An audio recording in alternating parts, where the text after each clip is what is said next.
Charlie Kirk was assassinated, and instead of unity, the left has weaponized his death, smearing conservatives, blaming MAGA, and even chanting in the streets. Tonight, you'll see it all. You got Crockett in Congress, Obama's hypocrisy, AOC on the floor, you got BLM marching, and the media trying to spin it. Let's check it out. Objection tendered. I recognize Ms. Crockett for unanimous consent. Yes, Mr. Chair, since I wasn't allowed equal time to debate, I have a UC. It is from, it looks like Yahoo News. It says, Charlie Kirk suspect's grandma says family is all MAGA.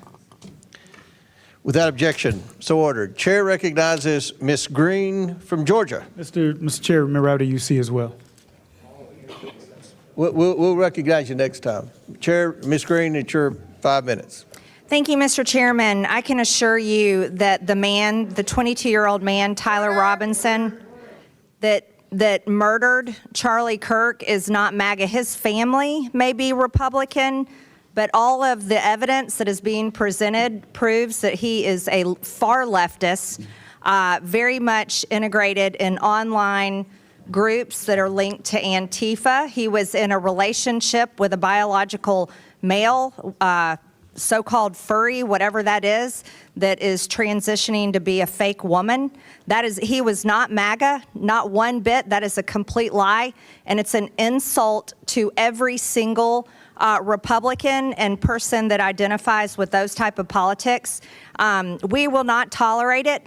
And that is the exact type of language that is getting many of us death threats day after day and led to shootings on the baseball field where Steve Scalise was shot.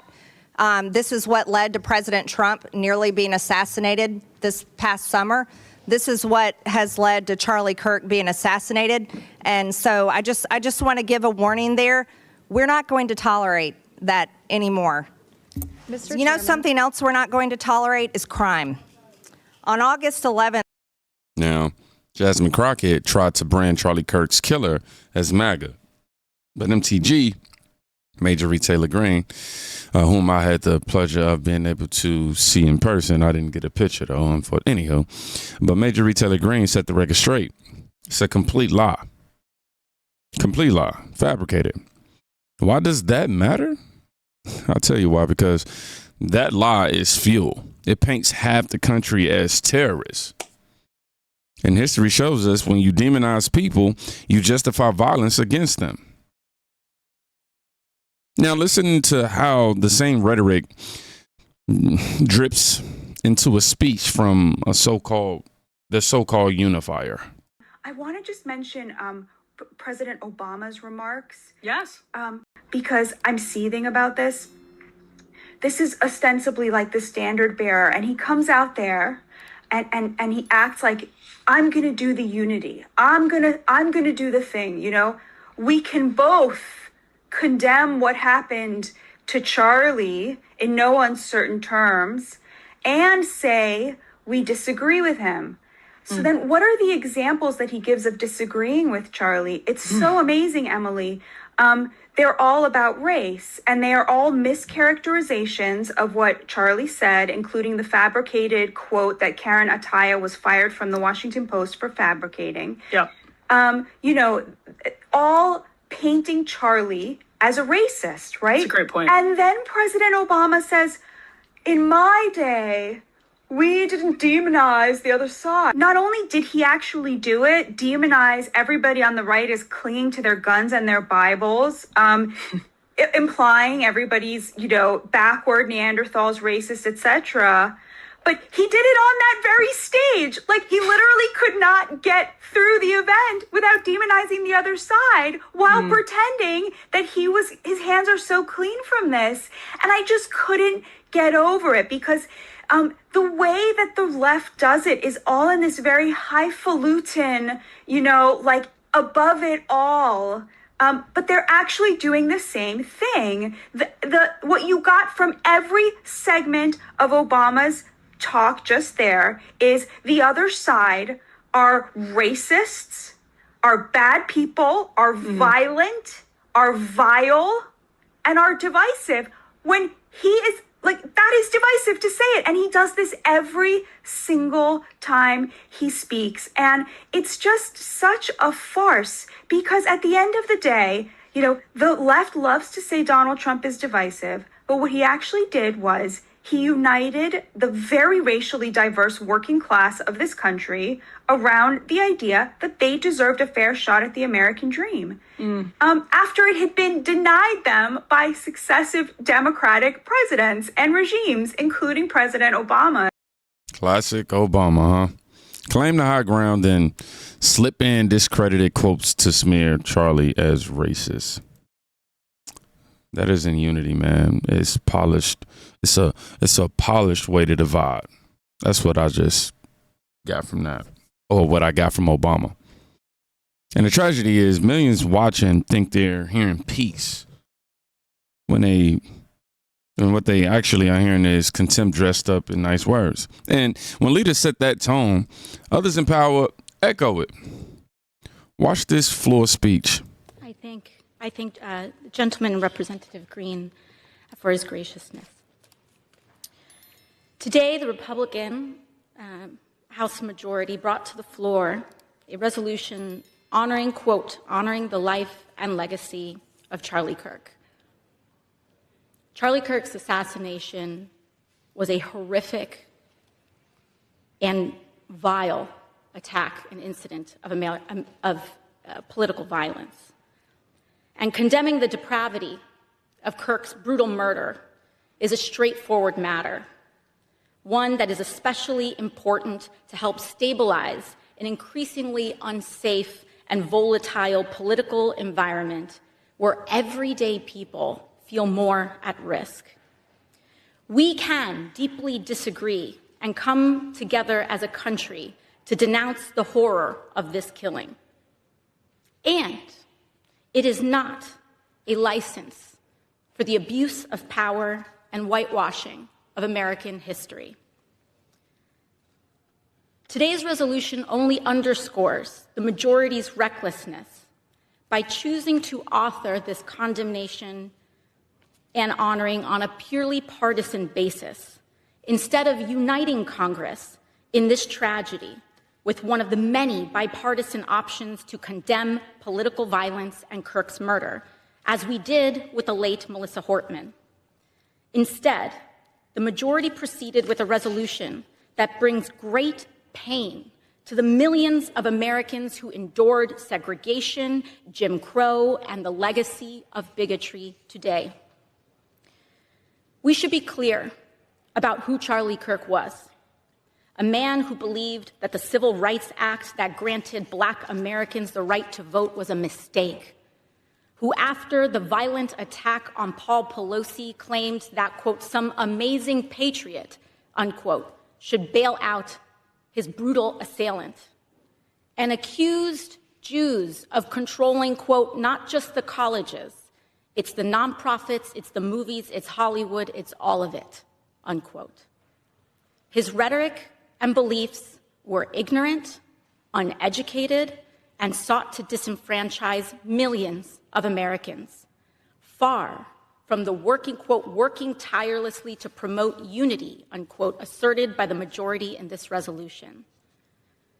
It is equally important that Congress does unite to reject the government's attempt to weaponize this moment into an all-out assault on free speech across the country, all in the name of Charlie Kirk.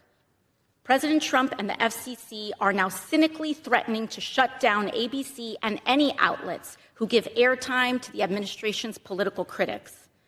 This is a disgusting attack on the American people and the very First Amendment rights that define us as a country.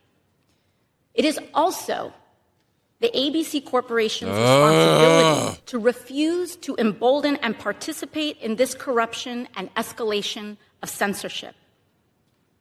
We continue to pray for Mr. Kirk's family and loved ones in the wake of this terrible act. Really? I am thinking especially of his children and his wife, whose grief cannot be measured. And with that, I yield back to the gentleman. I bid the lady good day and would proceed now. A man is murdered. And instead of honoring his life, AOC uses the moment to dredge up a political grudge. She called Charlie ignorant and uneducated right after acknowledging his death was vile. That's not unity. That's weaponizing tragedy. It's a betrayal of the very idea of Congress. And here's where words spill into the streets. New York City, last night. Fuck Charlie Kirk! Fuck Charlie Kirk! Fuck Charlie Kirk! Fuck Charlie Kirk! Racist bastard! Racist bastard! Piss on your ashes! Piss on your ashes! Spit on your grave! Spit on your grave! I'll never be a slave! I'll never be a slave! I'll never be a slave! I'll never be a slave! I'll never be a slave! I'll never be a slave! Fuck Charlie Kirk! Fuck Charlie Kirk! Fuck Charlie Kirk! Fuck Charlie Kirk! Racist bastard! Racist bastard! Piss on your ashes! Piss on your ashes! Piss on your ashes! Piss on your ashes! Spit on your grave! Spit on your grave! I'll never be a slave! I'll never be a slave! Fuck Charlie Kirk! Fuck Charlie Kirk! Fuck Charlie Kirk! Fuck Charlie Kirk! Racist bastard! Racist bastard! Piss on your ashes! Piss on your ashes! Spit on your... Fuck Charlie Kirk! Fuck Charlie...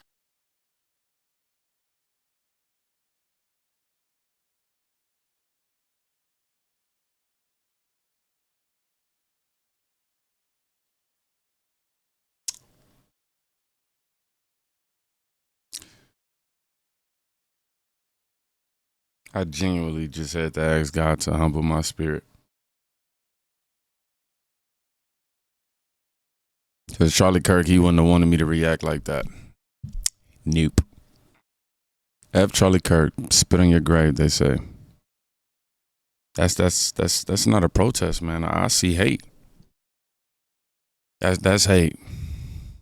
And hate doesn't live in a vacuum. What was I about to say? It's fed by rhetoric, the very people we just watched in Congress. We elected officials. When elected officials dehumanize, activists feel licensed to dehumanize too. This is the echo chamber of division. And Jasmine Crockett didn't stop at Congress. What she told an audience just weeks ago is just ridiculous. I talk to black folk all the time as somebody that's a child of a preacher. Listen, most black people are not Republicans simply because we just is like, y'all racist. I can't hang out with the KKK in them. That's really what it is. But when we think about who we are as black people and we think about where we come from, most black people have very conservative values, right? But the reality is that, like, we just can't side with, like, the neo-Nazis in them. We not dealing with y'all like that, right? I talk to black... Oh, my God, this is exhausting. That's ironic, too, because, I mean, if you think about it, how was the KKK? I mean, who was the party of the KKK, and how was the Republican Party started? Think about that, man. A sitting congresswoman saying black Americans avoid Republicans because y'all racist. Y'all KKK in them. It erases history, ignores truth, and smears millions. When that narrative hardens, reconciliation gets harder. It keeps us locked in this cycle of hostility. But here's the twist.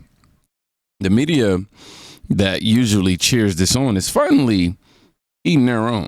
As a longtime employee of Disney and ABC who was suspended for her views a couple years ago, I think I have kind of a unique perspective on this Jimmy Kimmel situation. 3 things, and I think we need to make them very clear. Jimmy Kimmel was not telling a joke like he gets paid millions of dollars a year to do. He intentionally referred to the MAGA gang and how they're apparently in denial that Charlie Kirk's killer is one of them. Those are his words, MAGA gang.